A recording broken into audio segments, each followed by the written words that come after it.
when you look at the U.S. production, 83% of your oil, 90% of your gas, and more than 90% of the wells drilled are drilled by roughly 9,000 independent companies that average 12 employees or less. Yeah. That's the American oil industry. And so in looking, well, just look at your podcast, Financial Survival. Well, how do you survive during this time?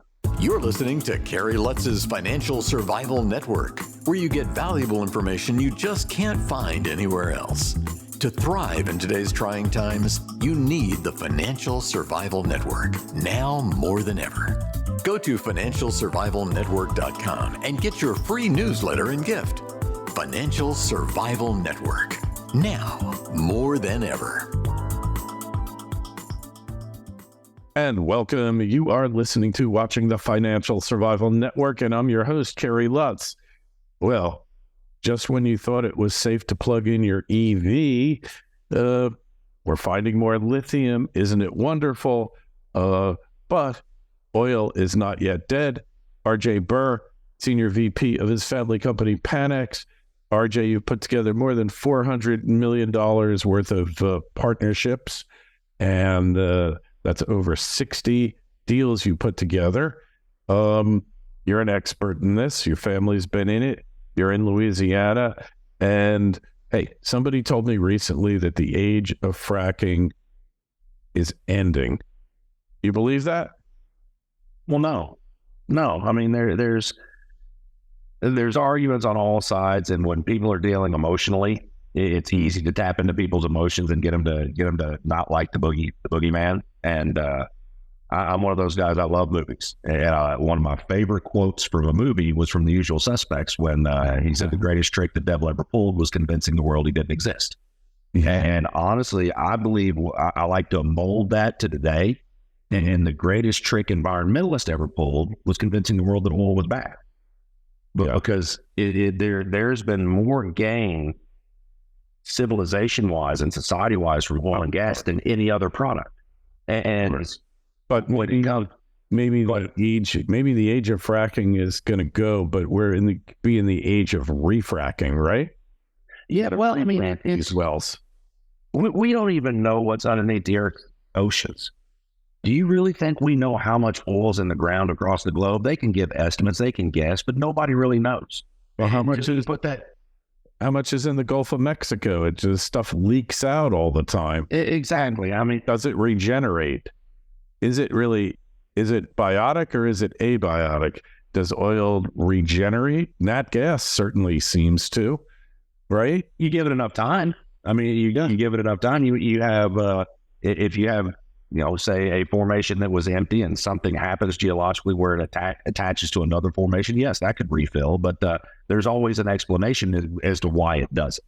But the main thing you really look at when it comes to oil is, well, I had a partner send me a picture the other day. We were having a discussion on environmental concerns and what an eyesore truly was. And the picture he sent me, on one half of it, you have this beautiful pristine hill, sun setting in the background, trees, and yes, there was a pump jack on top of the hill. And that was, and that was one picture. Well, on the other side was a lithium mine. Mm-hmm. And at the bottom it says, now who's destroying the environment? And what about windmills? What about those ugly, hideous-looking windmills, probably, that were on the other side? Because down south, especially in Texas, got wind all the time. And then what about all the wells that are getting killed from erection of off-site windmill farms? I mean, we spent billions of dollars getting these guys off the endangered species list, forcing the world not to hunt and basically kill whales, and now we're building these windmills that offshore that are killing them all. I mean, tell me, or let's kill Mother Nature. Let's kill Mother Nature to save Mother Nature. Yeah, we got to kill the village to save it, like they said in Vietnam, right? Well, it goes back to the complete disingenuous nature of the argument to begin with. I mean, when you look at it, honestly, we're not talking about killing Mother Earth. We're talking about killing the human race. Mm-hmm. When we're long gone, Earth's still going to be here. She's going to make it. She was here long before us, and she's going to be here long after us. We're just talking about the composition of what's better for humans. Right. And I look at it and say, okay, they're complaining about CO2. Well, what breathes CO2? Plants. Without building, Is that would make more plants, wouldn't there? And you look at, you look at the data on it. You look at the green growth, the coral growth. You look at the growth over the last 25 years.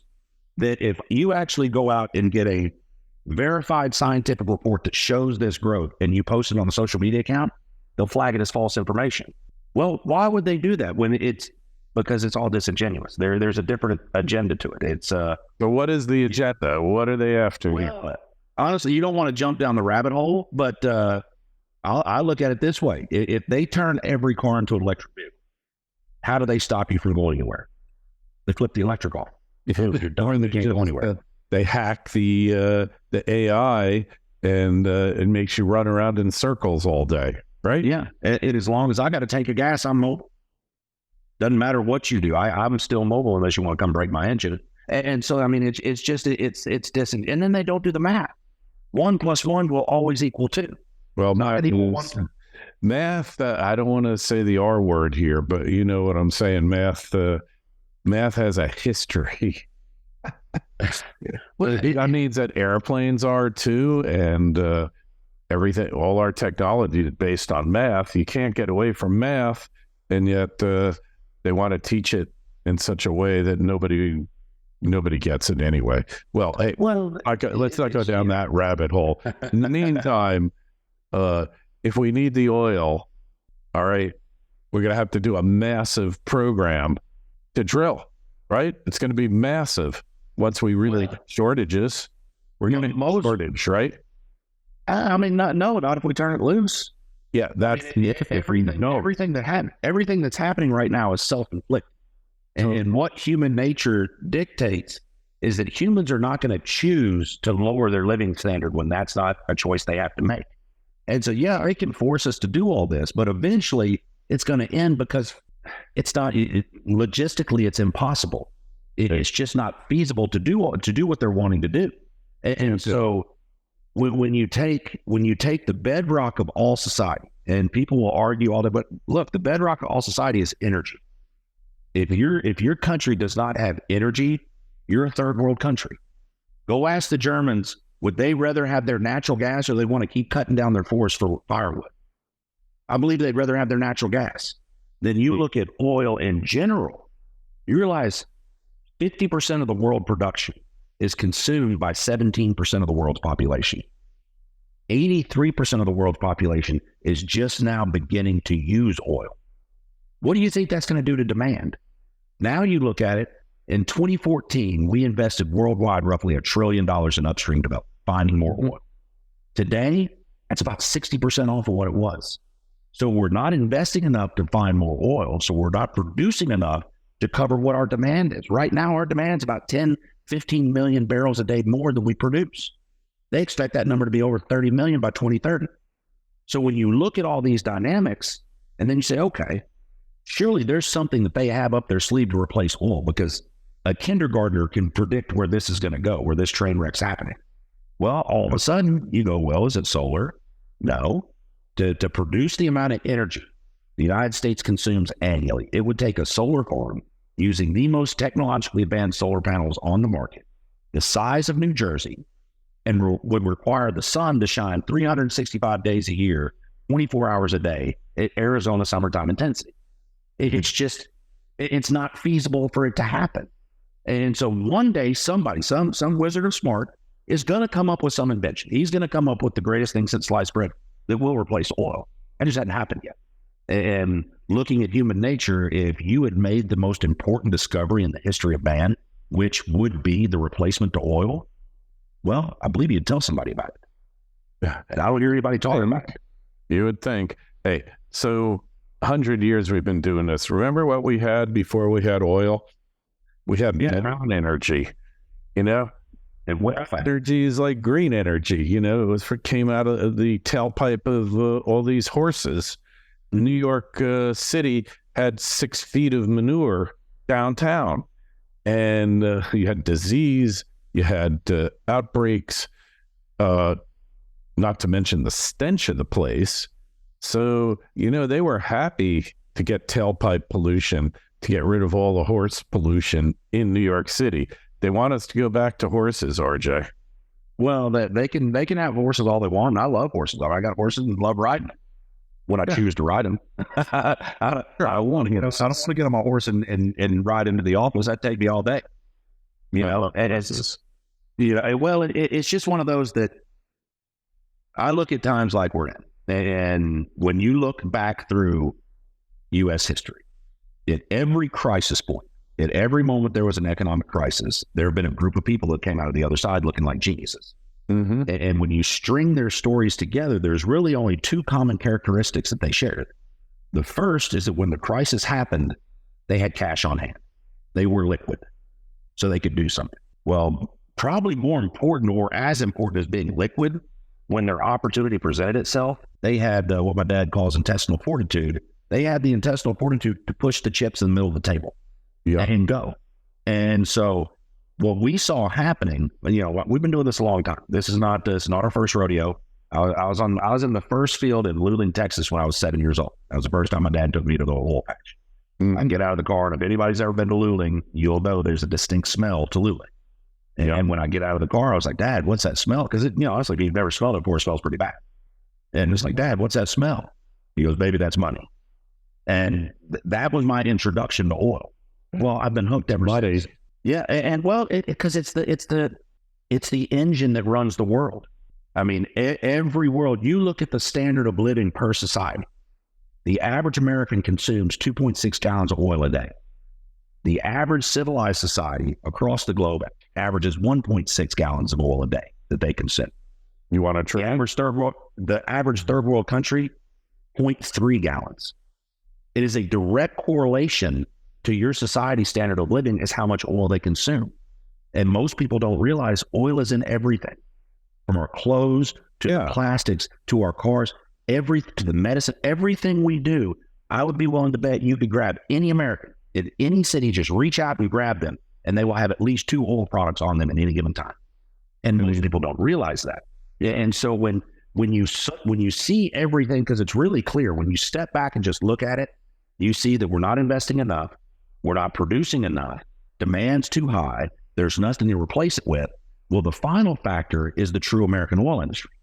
Most people have no idea who the American oil industry is. When you look at the crash from April of 2020, when that crash happened, if you grab the average American and says, well, how's it going to affect the American oil companies? They'd say, well, it's Exxon, it's Chevron. They'd pick one of the majors and say, they're big. It's not going to hurt them as much. Well, in all honesty, no disrespect to them, they are who they are, but they're not American companies. Just because they're based in Houston doesn't mean they have what's for the best interest of American hand. Getting their production from overseas for 60 years now. Exactly. Exactly. And so they're beholden to their stockholders. Well, once again, I have no problem with that. They're their own company. They can do what they want, but that's who they're beholden to. When you look at the U.S. production, 83% of your oil, 90% of your gas, and more than 90% of the wells drilled are drilled by roughly 9,000 independent companies that average 12 employees or less. Yeah. That's the American oil industry. And so just look at your podcast, Financial Survival. Well, how do you survive during this time? Because we're all in the oil business. Whether you want to be or not. RJ, it's a big excrement sandwich, and they want us all to take a bite. Yeah, but you know what? I figured out a way to make that shit sandwich taste good and make you some money while doing it. All right, tell us, how do you make any money, RJ? How can you make money?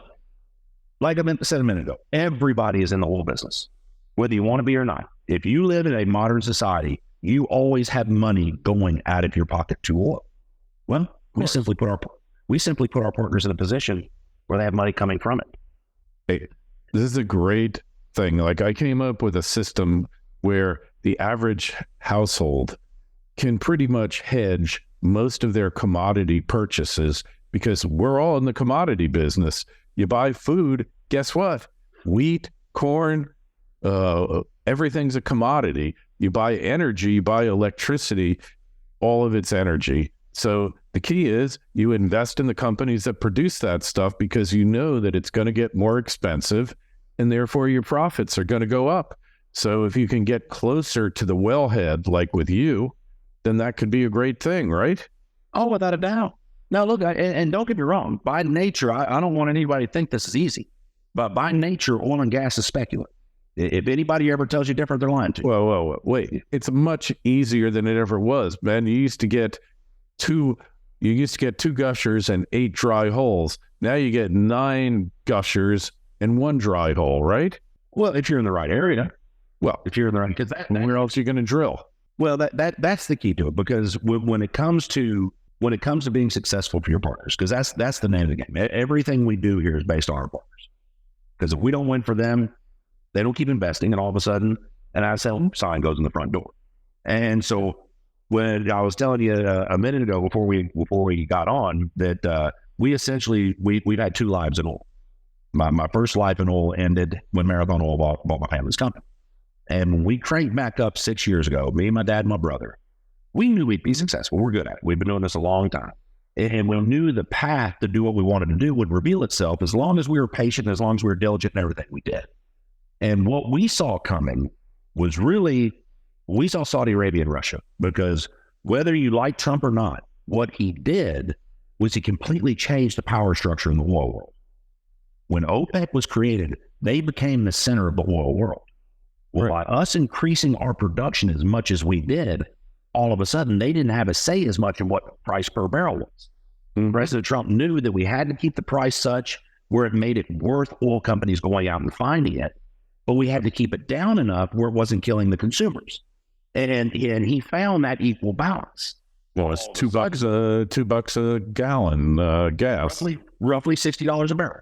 Yeah, Roughly that was 60 to 70 was roughly this sweet spot. Well, then all of a sudden, Russia and Saudi Arabia started increasing their production. And what we saw was them pushing the price down, trying to get it to drive us out of a barrel. Well, it was people out. Yeah, well, it was an economic war with the shale industry. Yeah, they were trying to put the shale industry out of business, and so that's really what we saw coming. And so we started getting our powder dry. We started getting our cash ready because we knew once that happened, there would be some acquisition opportunities. Well, then a funny thing happened. Then all of a sudden, Corona came, and what Corona did, while we were wrong on what the trigger would be, we thought the trigger would be the Russia and Saudi Arabia. The trigger was Corona. But the result was the same thing. It took roughly what we thought would take 18 to 24 months and crunched it down into 30 days. Yeah. And the first thing that happened on April 20th, when the prices dropped, that was the first wave of your independents that were knocked out. Most of those companies were either beginning companies or companies that were on shaky financial ground. But all of a sudden, when prices crashed like that, boom, out of business sign goes in their front window. Well, the next wave that got knocked out were a couple months later. When we sent everybody home for COVID, your companies that could pay their employees to come back to the field, they were the ones that survived. The companies that couldn't, all of a sudden, they were gone too. And so what you had was a clearing of a deck that hadn't happened in my life in oil. And all of a sudden now, well, really for the first time it's only happened once in 40 years, and that's a company becoming a major 100 million market cap on American production alone. It's only happened one time in 40 years.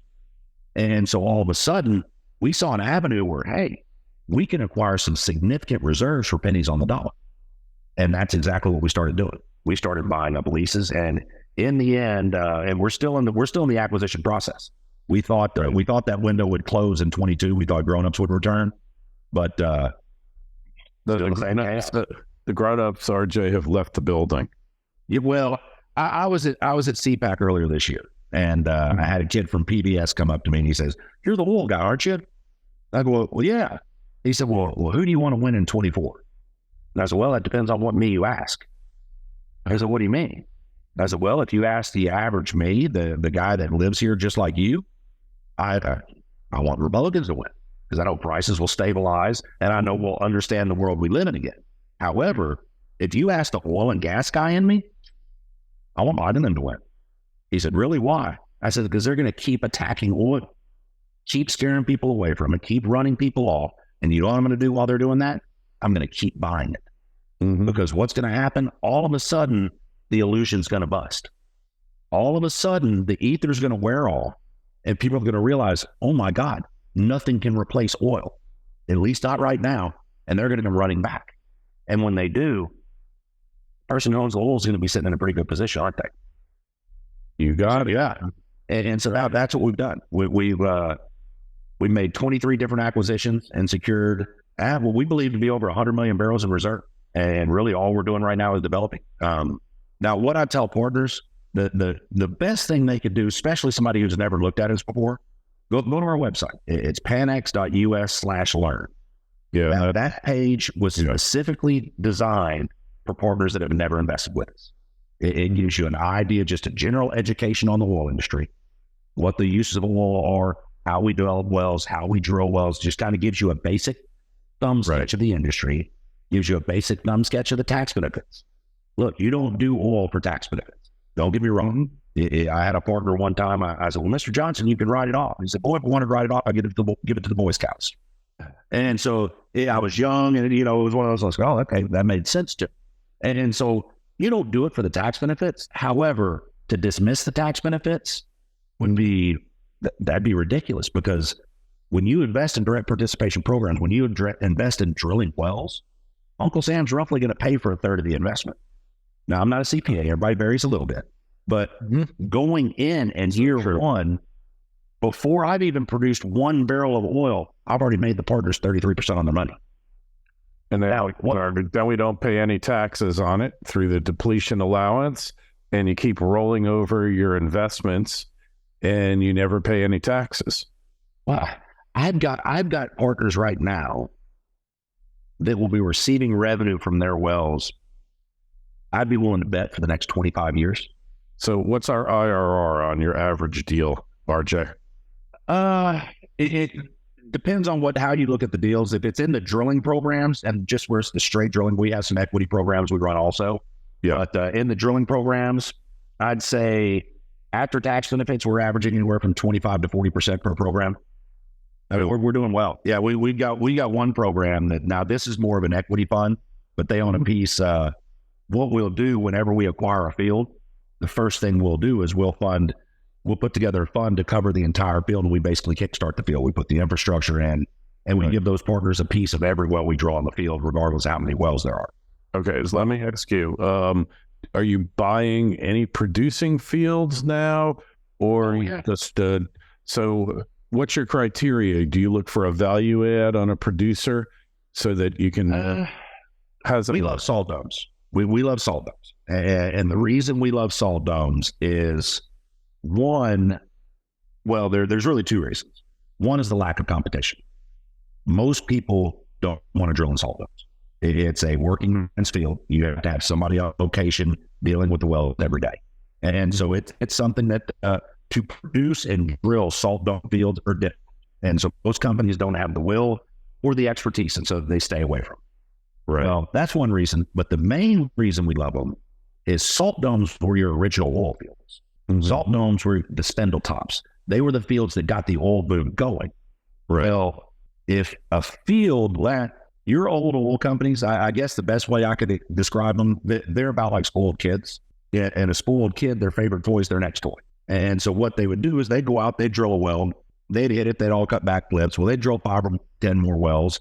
Well, then all of a sudden, they'd drill another well 5 miles away and hit it.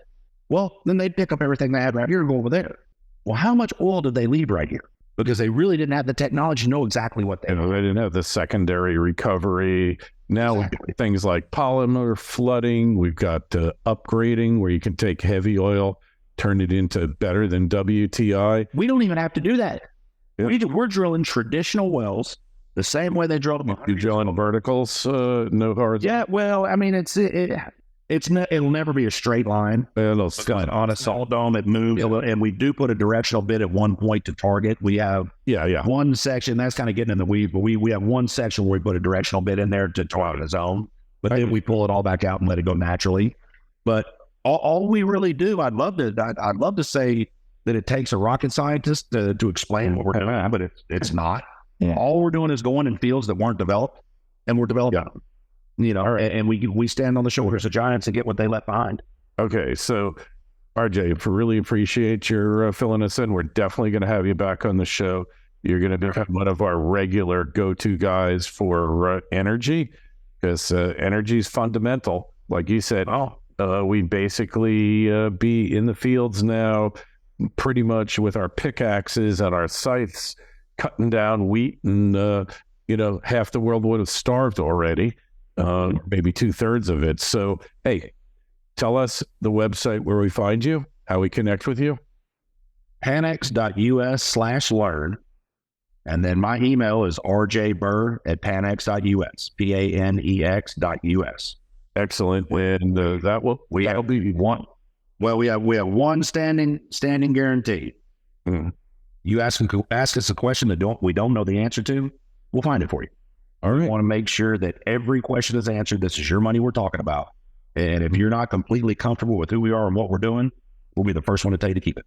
All right. Well, maybe you want to come down to your neck of the woods for a show next time. I'll come stop by and see you guys. Hey, show notes, make sure you look at them on financialsurvivalnetwork.com. RJ's contact and his website will be there. If you got a question for RJ or myself, and I'm sure you do, shoot me an email, kl@kerrylutz.com. We will get you an answer. And while you're at the site, make sure you sign up for your free newsletter. RJ, really enjoyed speaking with you. We'll talk to you again real soon. Kerry, have yourself a great one. Thanks for listening to Kerry Lutz's Financial Survival Network, your solution to today's trying times. For the latest, go to financialsurvivalnetwork.com. Financial Survival Network, now more than ever.